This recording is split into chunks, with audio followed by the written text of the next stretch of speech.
Many people firmly believe Meghan Markle's pregnancy was faked. There's one video that convinced many that Markle's pregnancy was a fake one. A video of Markle during her second trimester of pregnancy made a buzz online.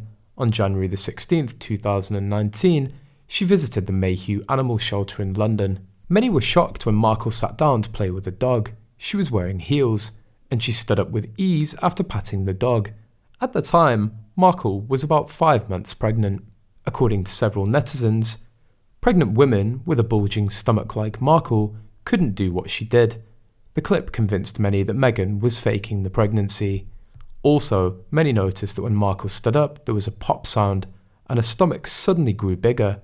Thus, several concluded that Markle was wearing a baby bump. Meghan Markle's video garnered several reactions from those who watched the clip. They believed that it was solid proof that Meghan's pregnancy was fake. Holy moly, watch the bump pop out and make that noise. She looks down and touches it as it pops out.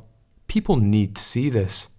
Never mind squatting in heels with your knees closed, that's actually not possible after the 4th month. No matter how much yoga you do, the uterus won't allow it, one wrote. You can literally see that thing pop back out and get bigger when she stands up. This is bizarre, J-Man added. You can literally see it reinflate itself, Eric M said. Never seen a heavily pregnant woman crouching like that, it's impossible. I'm sorry, but every time that I was pregnant, there was no way my baby belly would compress so that I could squat or bend like that, Lady B added. Jane Smith said, I do voluntary work at the Mayhew, and I remember this well. She was over an hour late and only stayed for 40 minutes. None of us could believe the loud noise her fake bump made when she stood up after crouching down. It was a very audible boom, and I noticed her look at a bump and stroke the bump as if nothing had happened. Why on earth would anyone fake a pregnancy?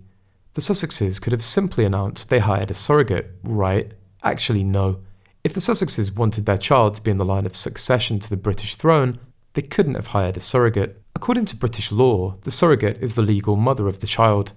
Thus, the baby was not born within the Sussexes' marriage, and only children born within a royal marriage can be in the line of succession. Plus, the rules state that babies have to be born naturally and by the royals' bodies. If Meghan didn't carry the babies, the kids cannot be styled His or Her Royal Highness or get princely titles either. So that could have given them a reason to fake a pregnancy. So how would a person fake a pregnancy? The same way that pregnancies are faked in movies. The mother-to-be wears a silicone or foam bump that can be bought on Amazon and other online stores. The Sussex baby was expected in April, but April came and went without a baby. Then, at about 2 p.m. on May the 6th, the palace announced the happy news. Meghan had entered labour in the early hours of the morning. And almost 4 years later, Harry disclosed in his memoirs that 2 hours after giving birth, Meghan was back home in Windsor. It's a short distance of around 27 miles between London and Windsor. They made the trip by car, according to Harry. That's a 50-minute drive. It means Meghan left the hospital 1 hour after giving birth, whereas mothers usually stay in a hospital for 24 hours or more, just to make sure that everything's going well.